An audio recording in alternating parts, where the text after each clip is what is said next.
کہ یہاں پر اللہ کی تعریف، تمام تعریفیں اللہ کے لیے ہیں۔ کسی چیز کی بھی تعریف کی جاتی ہے اس کے کچھ اسباب ہوتے ہیں۔ کسی کی تعریف اس کے کمالات کی بنیاد پر ہوتی ہے، کسی کی تعریف اس کے احسان اور اس کی طرف سے انعام کی بنیاد پر ہوتی ہے، کسی کی تعریف کہ آئندہ اس سے انعام کی امید ہو تو انسان تعریف کرتا ہے، کبھی تعریف کرتا ہے کسی سے ڈر ہو تو تعریف کرتا ہے، کبھی انسان تعریف کرتا ہے حسن اور جمال کی بنیاد پر، کبھی تعریف کرتا ہے انسان کہ بہت بڑا مالدار ہے، اس کے پاس خزانے ہیں، کبھی تعریف انسان کرتا ہے اقتدار کی بنیاد پر، حکومت کی بنیاد پر۔ یہ سب اوصاف جو گنوائے، کمال، احسان و انعام، آئندہ ملنے کی امید، ڈر، حسن اور جمال، خزانوں کا مالک ہونا کہ اقتدار کا ہونا، دنیا میں سب ایک ساتھ کسی ایک میں نہیں ہوتے ہیں۔ کسی کے اندر یہ ہے تو کسی کے اندر یہ ہے تو کسی کے اندر یہ ہے، لیکن اس وحدہ لا شریک لہ کی ذات میں یہ سارے چیزیں بیک وقت موجود ہے اور سب کے سب کمال درجے کے طور پر موجود ہے۔ ذات کے بارے میں دیکھا جائے تو اس کی ذات سراپا کمال، اسی لیے ہم پڑھتے ہیں رکوع میں سبحان ربی العظیم اور سجدے میں پڑھتے ہیں سبحان ربی العالی، کہ وہ میرا رب اتنا بزرگ ہے، اتنا بلند ہے کہ اس کے اندر کوئی خامی نہیں، کوئی عیب نہیں ہے، کوئی کوتاہی نہیں، تو وہ ہر عیب سے پاک ہے ذات کے اعتبار سے۔ انسان میں کوئی بھی ایسا نہیں ہے کہ جو ذات کے اعتبار سے کامل ہو، مکمل ہو، اس کے اندر کوئی بھی نقص اور عیب نہ ہو، کوئی بھی نہیں، مخلوق میں کوئی بھی نہیں۔ تو ایسی ذات صرف ایک ہے جو تمام طرح کی خوبیوں کی مالک ہے اور تمام طرح کے عیوب سے اور خامیوں سے پاک ہے، وہ صرف ایک اللہ ہے۔ تو ظاہر بات ہے اس اعتبار سے وہ تعریف کا مستحق ہے۔ کمالات اور صفات کے اعتبار سے کمال، کسی کے اندر ایک صفت ہوتی ہے تو ہم اس کے گن گاتے ہیں، دو ہوتی ہیں خوبیاں تو اور زیادہ اس کی تعریف کرتے ہیں، 3 4 5 ہو تو پھر اس کی تعریف میں تو ہم پہاڑ توڑ دیتے ہیں۔ جبکہ انسان کے اندر جو خوبیاں ہیں یا کمالات ہیں وہ ہمیشہ رہنے والے نہیں ہیں، وہ خوبیاں اور وہ کمالات اس کے ذاتی نہیں ہیں، کسی کے دیے ہوئے ہیں۔ مائنڈیڈ ہے، ٹیلنٹ ہے، تو کس نے اس کو دماغ دیا، کس نے اس کو ٹیلنٹ بنایا؟ وہ اپنی ذات کے اعتبار سے ٹیلنٹ بنائے۔ قرآن تو کہہ رہا ہے اللہ اخرجکم من بطون امہاتکم لا تعلمون شیئا، کہ تم کو تمہاری ماؤں کے پیٹوں سے اس حال میں نکالا کہ تم کو کچھ بھی پتا نہیں تھا۔ قرآن کہہ رہا ہے لا تعلمون شیئا، کسی بھی چیز کا تمہیں پتا نہیں تھا۔ تو ظاہر بات ہے کہ یہ سمجھداری، یہ ذہانت، یہ فطانت، یہ کس نے دیا؟ اس کا ذاتی تو نہیں ہے. کوئی کتنا بھی دنیا میں بڑا عقل مند ثابت ہو، لیکن اس کی عقل مندی یا کسی بھی فن میں کمال پر پہنچا ہوا ہو، لیکن وہ کمال اس کا ذاتی نہیں ہے. جبکہ اللہ تبارک تعالیٰ کا کمال ذاتی کمال ہے. کسی کی دین نہیں ہے اللہ تعالیٰ کو، ساروں کو اس کی دین ہے، لیکن اس کو کسی کی بھی دین نہیں ہے. اور پھر خوبیاں کتنی انگنت، کمال بھی غیر محدود، کوئی حد اور کوئی انتہا نہیں، اور خوبیاں بھی غیر محدود، اس کی صفات.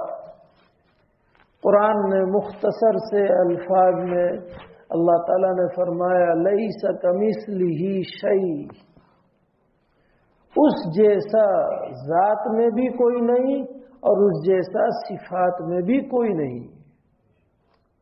تو جب بات یہ ہے کہ اس کے کمالات اس کے خود ذاتی ہے، اس کے کمالات کو کبھی بھی فنا نہیں ہے، ذرہ برابر بھی فنا نہیں ہے، اور اس کے کمالات ہمیشہ لا زوال رہنے والے ہیں، جب سے ہے تب سے اور جب تک رہے گا تب تک، اور وہ ہمیشہ سے ہے اور ہمیشہ رہنے والا ہے. اس لیے اس کے کمالات بھی ہمیشہ سے ہیں اور ہمیشہ رہنے والے ہیں، اس لیے وہ تعریف کا مستحق.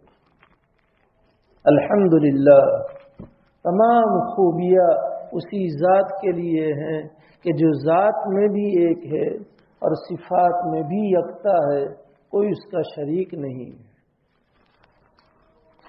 احسان کی بنیاد پر اگر تعریف کی جائے تو اللہ تعالیٰ کے احسانات اور انعامات دنیا میں کوئی بھی نہیں گن سکتا. اسی کو جو معلوم ہے کہ اس کے احسانات کتنے ہیں اور اس کے انعامات کتنے ہیں، اسی کو جو معلوم ہے، کوئی بھی نہیں گن سکتا.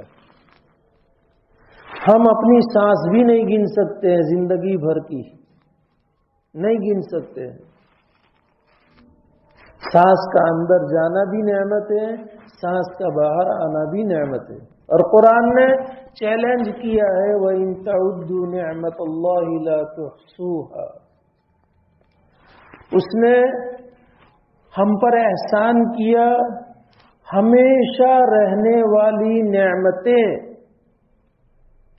پاکیزہ مقام میں کیسے حاصل ہوگی اس نے ہمیں بتایا. ہمیشہ رہنے والی نعمتیں جنت کی نعمتیں، اور وہ جنت میں جا کر ملے گی، اس کے حاصل کرنے کا طریقہ اسی نے بتایا. اپنے ہم لوگوں پر کرم فرما کر کہ رسول اکرم صلی اللہ علیہ وسلم کو ہمارے اندر بھیجا اور آپ کے ساتھ کتاب اتاری. رسول صلی اللہ علیہ وسلم نے اس کتاب کو واضح فرمایا اور کن چیزوں سے اللہ کی ہمیشہ کی نعمتیں جنت میں ملے گی وہ ہمیں بتایا. تو خود رسول صلی اللہ علیہ وسلم کو بھیجنا اس کی سب سے بڑی نعمت. اور پھر رسول بھی کیسے؟ افضل الانبیاء والمرسلین کہ موسیٰ علیہ السلام نے بھی آپ علیہ السلام کی امت میں پیدا ہونے کی دعا کی، اور عیسیٰ علیہ السلام نے بھی دعا کی. عیسیٰ علیہ السلام کی دعا قبول ہوئی، موسیٰ علیہ السلام کی دعا قبول نہیں ہوئی. اللہ کی حکمتیں ہیں.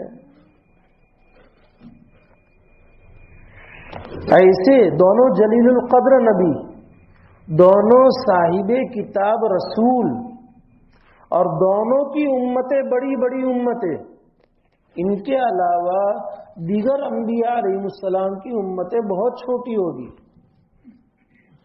تو جلیل القدر نبی، صاحب کتاب رسول، بڑی امتوں کے پیغمبر، اور لیکن پھر بھی نبی اکرم صلی اللہ علیہ وسلم کی امت میں ہونے کی دعا کی تو اللہ نے ہم کو بغیر مانگے نعمت دی ہے، بغیر استحقاق کے یہ نعمت دی ہے.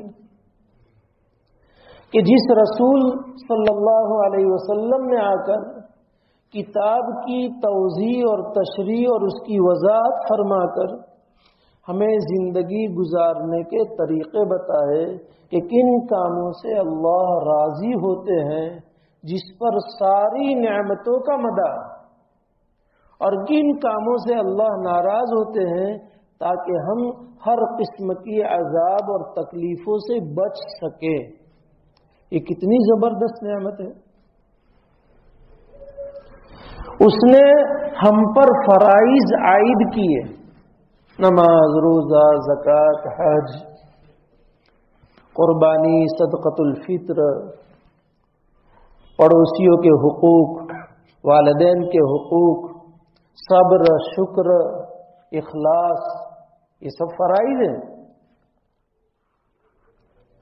ان فرائض کی ادائیگی کے لیے ہمیں جسمانی صحت اور طاقتیں دی۔ یہ کیا اللہ کی نعمتیں نہیں ہیں؟ جن لوگوں کو کرسی پر نماز پڑھنا پڑتی ہے وہ پیشانی زمین پر رگڑنے کے لیے کتنے تل پاپڑ ہوتے ہیں کہ اللہ ہمیں تندرستی دے تو ہم اپنی پیشانی کو زمین پر رکھ کر کے اس کے سامنے اپنے عاجز ہونے کا اور اپنے کمال شکر کا ہم جذبہ پیش کریں، لیکن اللہ نے ان کو اس نعمت سے محروم رکھا ہے۔ اس میں بھی اس کی حکمتیں ہیں۔ ہم کو صحیح سالم رکھا، تندرستی دی، ہمارے اعضاء بنائے ایسے کہ جس سے اس کے لاگو کردہ فرائض کو ہم بآسانی ادا کر سکتے ہیں، اور مزید دنیا کی نعمتیں، ضروریات، آسائشیں، راحتیں، یہ سب اللہ کی نعمتیں ہیں کہ بیک وقت ہم ساری نعمتوں کو استعمال بھی نہیں کر سکتے۔ ابھی ایسی استعمال کر سکتے ہیں، یہ نعمت ہے، لیکن نہیں کر سکتے۔ ابھی پنکھے استعمال نہیں کر سکتے، گرمی کے کپڑے ابھی ہم استعمال نہیں کریں گے، ٹھنڈی کے موسم میں گرمی کی چیزیں استعمال نہیں کر سکتے، گرمی کے موسم میں ہم ٹھنڈی کی ہیٹر چالو کر دیں گرمی کے موسم میں، کیا بنے گی؟ سمجھانا چاہتا ہوں کہ اتنی نعمتیں دنیا کی بھی کہ جسے ہم بیک وقت ساری نعمتوں کو استعمال بھی نہیں کر سکتے۔ سب قسم کی دال ایک ساتھ کھا سکتے؟ ہاں، کھچڑا کھاتے ہیں، کھچڑے میں سبز ہوتا ہے نا، لیکن پھر بھی بہت ساری نعمتیں نہیں ہیں جو کھچڑے میں نہیں آتی ہے۔ ایک ساتھ آتی ہے کچھ دالیں، گوشت آتا ہے، تیل، مرچی، مسالہ سب، لیکن پھر بھی ایپل اندر ڈال دو کہ یہ ایپل والا کھچڑا ہے۔ سمجھانا چاہتا ہوں میں کہ تمام نعمتیں اس کی دی ہوئی وہ ہیں کہ ایک ساتھ بھی ہم استعمال نہیں کر سکتے ہیں۔ تو جب اتنا زبردست وہ محسن ہے، وہ منعم ہے، دنیا میں کوئی تھوڑا سا احسان کر دیتا ہے تو ہم اس کی تعریف میں ہمیشہ اس کے گن گایا کرتے ہیں، اور اگر کوئی اس کے خلاف بکواس کرے تو میرے جیسا کوئی بدتمیز ہو تو سیدھا اس کے اوپر ہاتھ اٹھا دے کہ میرے محسن ہیں، میرے منعم ہیں، اور میرے سامنے تم ان کی برائی بیان کرتے ہو۔ چہ جائے کہ ہم اس کے خلاف بولنے والوں پر ہمیں حمیت ایمانی اور حمیت اسلامی پیدا ہو کر کے غیرت آنی چاہیے اور جوش آنا چاہیے، ہم اس کے فرائض کو بھی انجام نہیں دے پاتے، تو وہ خوبی کا لائق ہے۔ الحمدللہ رب العالمین، اتنے سارے احسانات اور انعامات کی بنیاد پر آدمی کو آئندہ بھائی مجھے میرے آئندہ مسائل ہیں اور انہوں نے وعدہ کیا ہے کہ لڑکی کی تمہاری شادی کر لو مفتی صاحب، میں مدد کروں گا۔ اب ظاہر بات ہے کہ آئندہ اس کے انعامات کی امید ہے، ابھی اس نے انعام کیا نہیں، احسان کیا نہیں، امید جتلائی، لیکن وہ وعدے کو پورا کرنے والا ہے، کریم ہے، وعدہ خلاف نہیں ہے، تو ہم ابھی سے کہ میری لڑکی کی شادی کی ساری ذمہ داری فلاں نے لے لی ہے، کتنے سخی ہے، کتنے مجھے بالکل ٹینشن مکت کر دیا، ٹینشن فری کر دیا، بہت ٹینشن تھا. آدمی تعریف کرتا ہے. ہمیں آئندہ بھی اس کے احسانات کی اور اس کے انعامات کی ضرورت ہے، اس کے بغیر ہم جی نہیں سکتے ہیں، دنیا میں بھی اور آخرت میں بھی. دنیا میں بھی اور آخرت میں بھی. اس لیے بھی وہ تعریف کا لائق ہے. الحمدللہ رب العالمین. خوف کا غلبہ ہے تو بھی تعریف کرتے ہیں، اور خوف کا غلبہ بسا اوقات ظاہری تعریف پر آدمی کو آمادہ کرتا ہے، اور بسا اوقات خوف کے غلبے کی وجہ سے وہ دل سے بھی تعریف کرنے لگتا ہے. اللہ ایک ایسی ذات ہے کہ اس کا خوف حقیقی خوف ہے. دنیا داروں کے خوف کی طرح کوئی خوف اس کا نہیں ہے کہ وہ دنیا دار اپنے خوف کا اسے مستحق بنا سکے، کوئی ضروری نہیں ہے. لیکن اللہ تو اس پر مکمل قدرت رکھنے والے ہیں، اس کے پاس سارے اختیارات ہیں. اس بنیاد پر وہی ذات ہے کہ اسی سے ڈرا جائے. تو جب اسی سے ڈرا جائے، واللہ احق ان تخشاہ، تو جب اسی سے ڈرنا ہے تو تعریف بھی اسی کی، اور دل کی گہرائی سے تعریف. تو اس صورت میں وہ اسے پسند کر کے تعریف کرنے والے کو اپنے خوف سے معمون کر دے گا کہ تعریف کی، ہاتھ میں میمورنڈم دیا، تو اس صورت میں اب ان کے اوپر کوئی کیس نہیں چلے گا. اشارہ کر رہا ہوں، اللہ کرے کہ سمجھ میں آئے. اور میمورنڈم لے لیا تو بناوٹی کیس بنا کر کے ڈال دیا زندگی بھر تک. لیکن وہ تو ایسا زبردست قدرت والا ہے کہ یہاں تمہارے پاس چند روزہ عارضی ہے اس لیے تم کرو، لیکن اس میں بھی کامیابی نہیں. اعلیٰ درجے کی کورٹ نے اسے بری کر دیا، تو کہاں گیا تمہارا پاور؟ لیکن اس کا پاور ایسا ہے کہ اس سے بچنے کے لیے اس کی تعریف کی جائے تو یقیناً وہ خوش ہو کر کے اپنے خوف و خشیت سے اور اپنے عذاب اور سزاؤں سے معمون کر دیتا ہے. اس وجہ سے بھی وہ اس لائق ہے کہ اس کی تعریف کی جائے. الحمدللہ رب العالمین. حسن اور جمال کی بنیاد پر تعریف کی جائے. دنیا میں جس کو وہ ہم حسین سمجھتے ہیں، جبکہ یہ حسن عارضی ہے، کسی اور کی دین ہے. بیوٹی پارلر کی بھی دین ہے. اللہ صحیح سمجھ دے. کیا معلوم دنیا کہاں جا رہی ہے. تو عارضی ہے. گلاب گوٹا خالی کھلا دو نا تو سارا حسن پر پانی پھر جائے.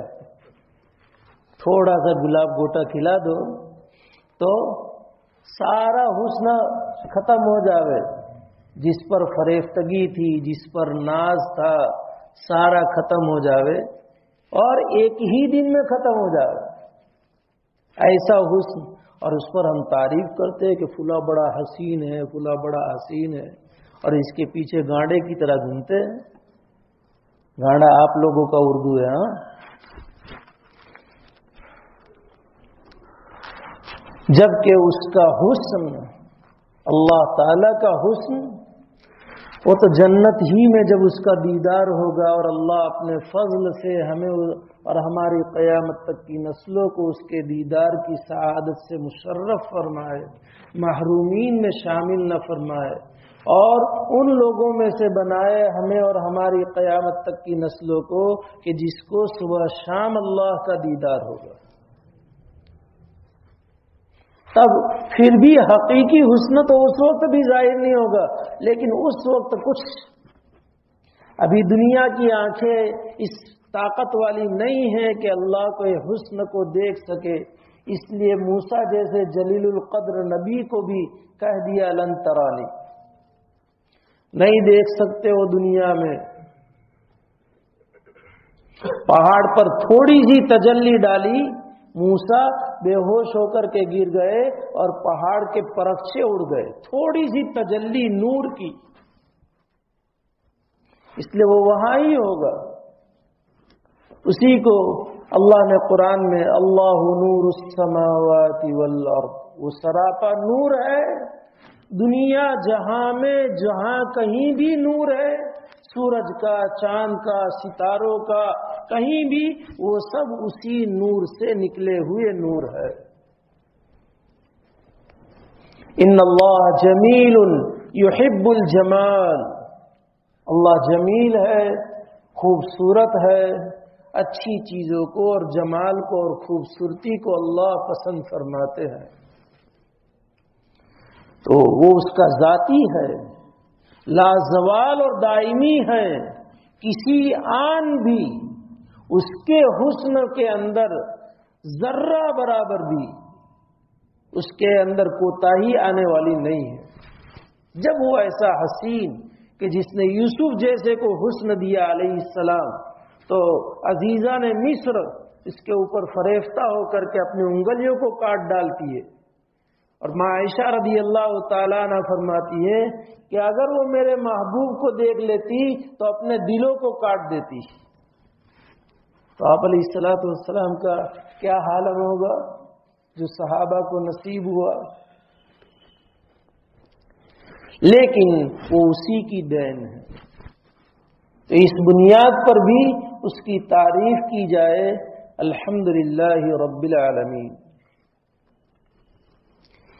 کسی کے پاس مال کی فراوانی ہوتی ہے، دھن دولت کی فراوانی، حشم و قدم ہوتے ہیں، تو لوگ واہ واہ کرتے ہیں، تعریف کرتے ہیں، اخبارات اور میڈیا اس کو فوکس کرتے ہیں کہ دنیا کے 10 مالدار میں یہ فلاں نمبر پر، یہ فلاں نمبر پر۔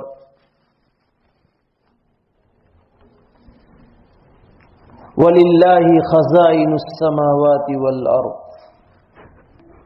یہاں کی مالداری ہمیشہ کی مالداری نہیں ہے، زیادہ سے زیادہ موت تک رہے گی۔ اگر حکومت اور سیاست کی مدد ہے تو، ورنہ تو وہ بھی موت تک رہے، اس کی کوئی گارنٹی نہیں۔ اس میں بھی اشارہ ہے، اللہ کرے کہ سمجھ میں آ جائے۔ ورنہ اس دنیا نے کسی کے ساتھ وفا نہیں کی ہے، کسی کے ساتھ وفا نہیں کی، اس لیے اور دنیا ایسی چیز ہے ہی نہیں کہ اس کے ساتھ ہم تعلق قائم کریں، بس ضرورت کی چیز ہے، ضرورت پوری ہو جائے بس بھائی تم تمہاری جگہ پر، ہم اپنی جگہ پر۔ تو اللہ کے پاس ساری چیزوں کے خزانے، آسمانوں کے سارے خزانے، زمینوں کے سارے خزانے، خشکی کے سارے خزانے، دریاؤں کے سارے خزانے، اور نہ معلوم کیا کیا اس کے پاس خزانے، کہ جنت سونے کی ہوگی، جنت کی چاندی کی ہوگی، 1 اینٹ سونے کی، 1 اینٹ چاندی کی، کتنے خزانے ہوں گے کہ سب سے اخیر میں جنت میں جانے والے کو وہ دنیا سے 10 گنی بڑی جنت دے گا، تو اس کے پاس کتنے خزانے ہوں گے۔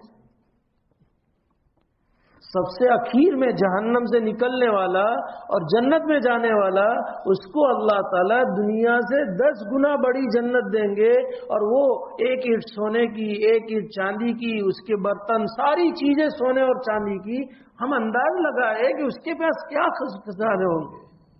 مشکات شریف میں روایت ہے کہ اگر تمہارا اول، تمہارا آخر، تمہارا انس، تمہارا جن، تمہارا زندہ، تمہارا مردہ، یعنی باوا آدم سے لے کر کے قیامت تک کے سارے لوگ، آپ علیہ السلام نے فرمایا کہ اللہ تعالیٰ فرماتے ہیں کہ قاموا فی صعید واحد، سب کے سب ایک میدان میں کھڑے ہو جائے اور سب اپنی تمام ضروریات کو مانگے، اور میں سب کی سب ضروریات کو دے دوں، تب بھی میرے خزانے میں سے اتنی کمی ہونے والی نہیں.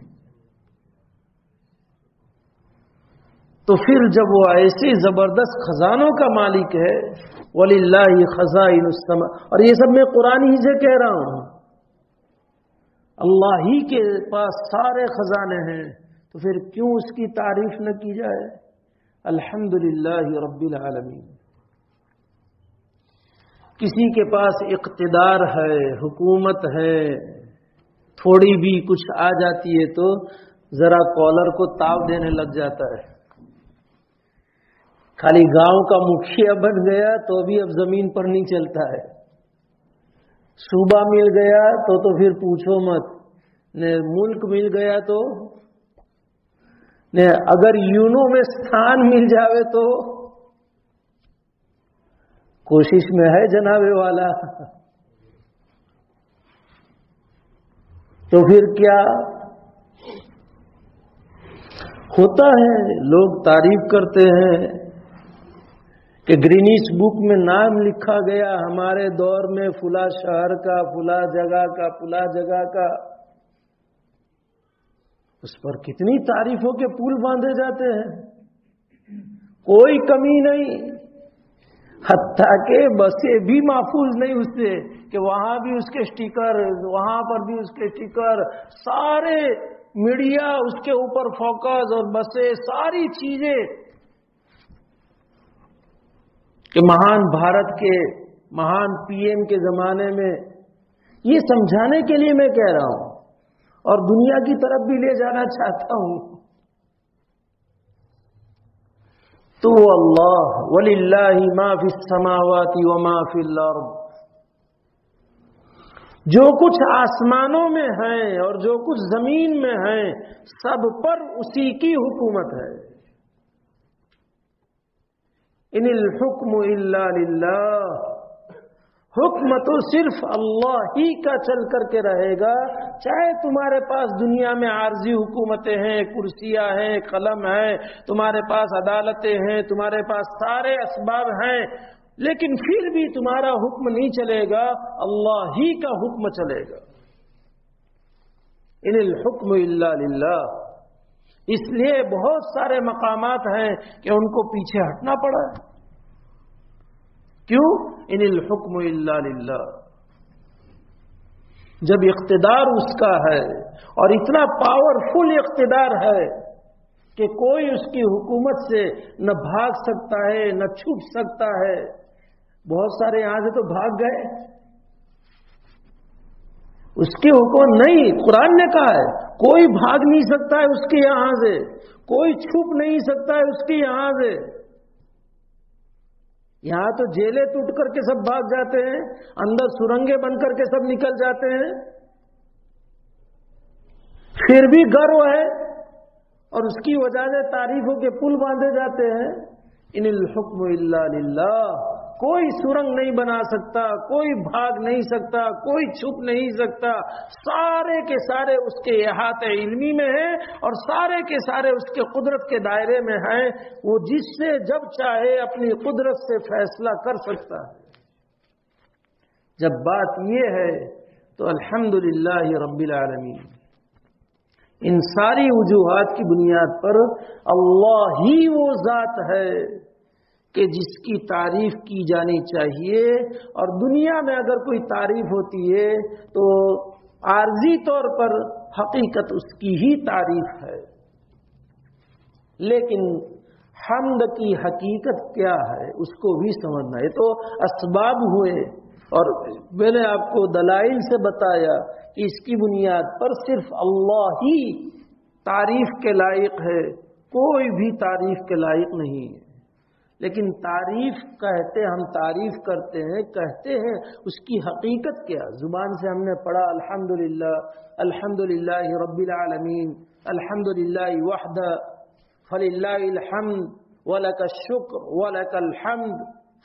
جس طریقے سے بھی ابھی آگے حمد کے کلمات بھی آئیں گے انشاءاللہ کہ کیا کیا اس کی فضیلتیں ہیں.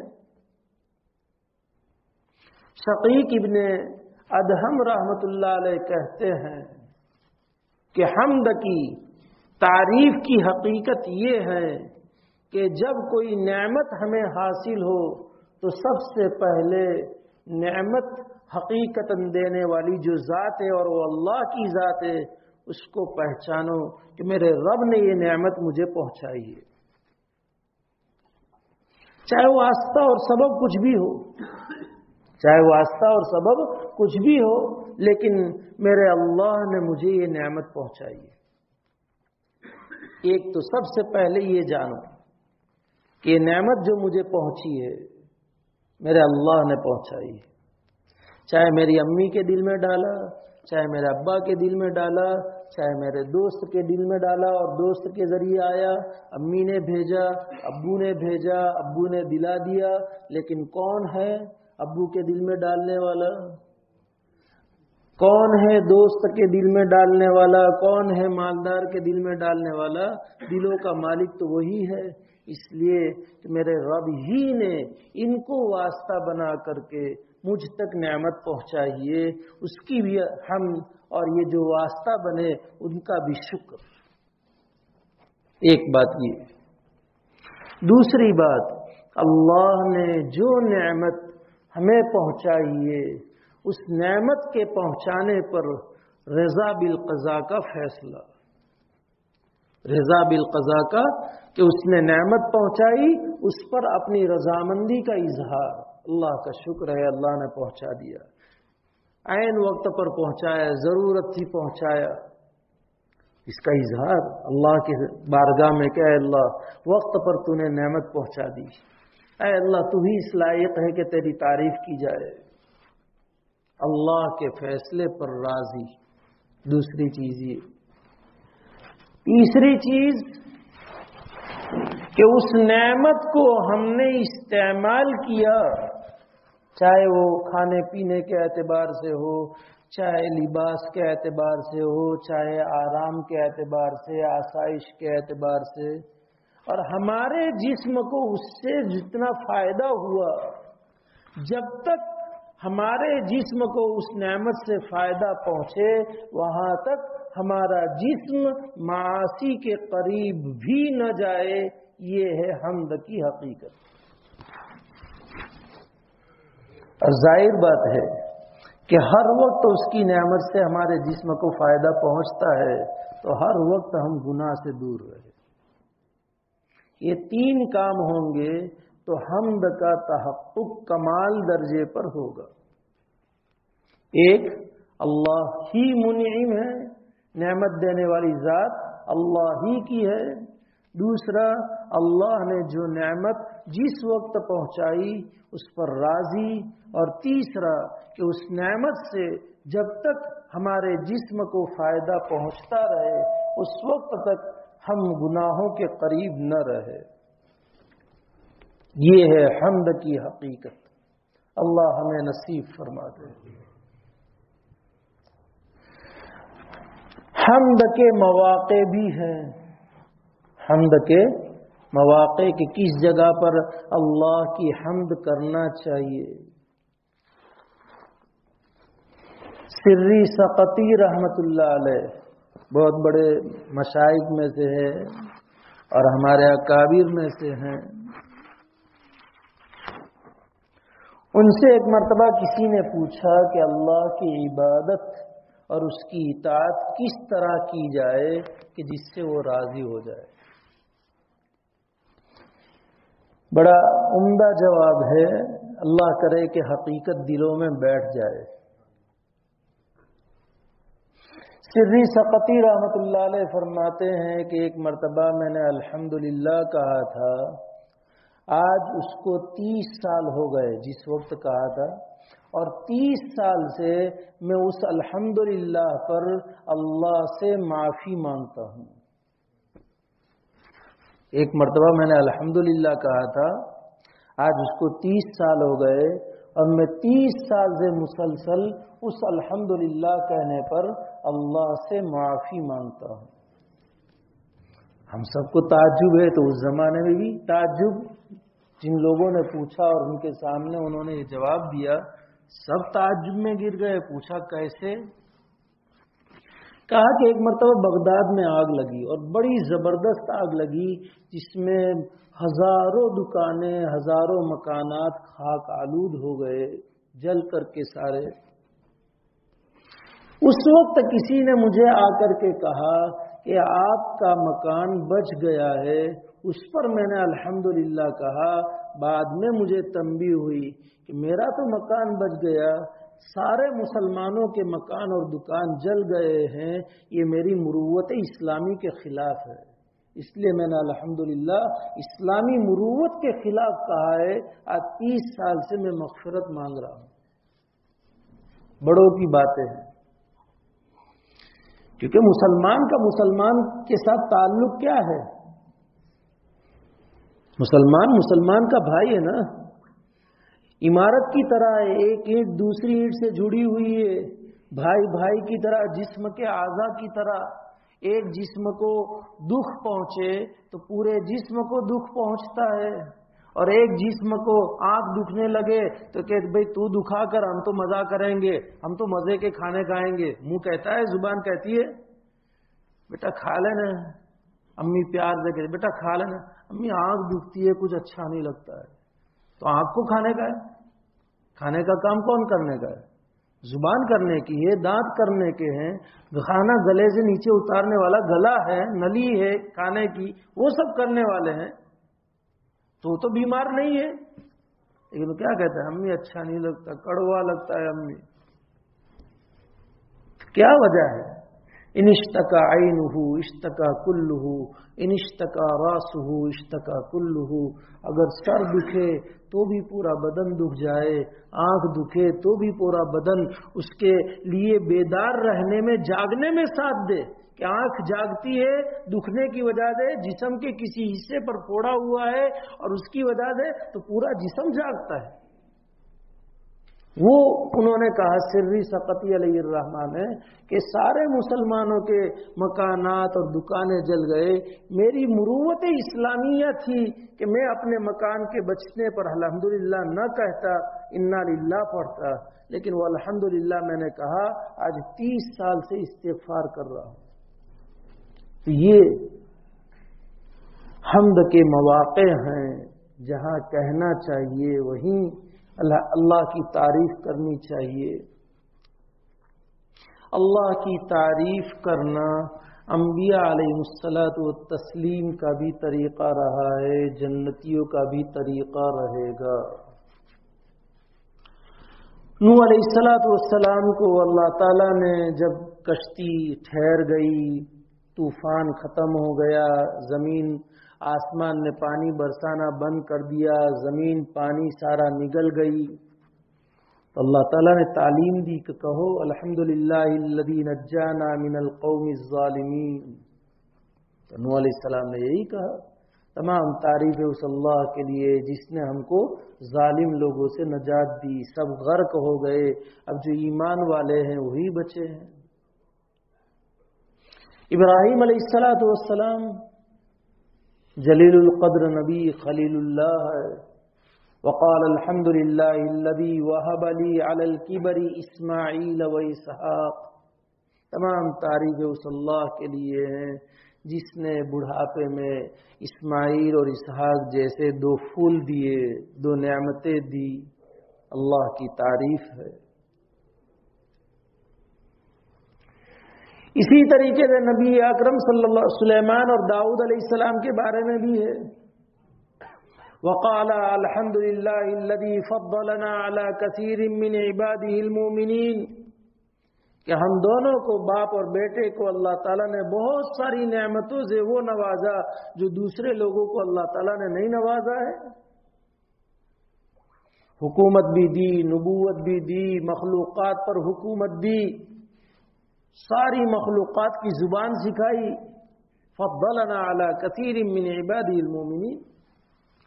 نبی اکرم صلی اللہ علیہ وسلم کو اللہ کی تعریف بیان کرنے کا حکم دیا خود اللہ نے۔ وَقُلِ الْحَمْدُ لِلَّهِ الَّذِي لَمْ يَتَّخِذْ وَلَدًا وَلَمْ يَكُنْ لَهُ شَرِيكٌ فِي الْمُلْكِ۔ آپ کہیے کہ تمام تعریف اس اللہ کے لیے جس کے لیے کوئی اولاد نہیں ہے، جس کا کوئی شریک نہیں ہے حکومت میں۔ آپ نے تعریف بیان کی، جنتی جنت میں جائیں گے، وہاں بھی اللہ کی تعریف، الحمدللہ الذی اذھب عنا الحزن۔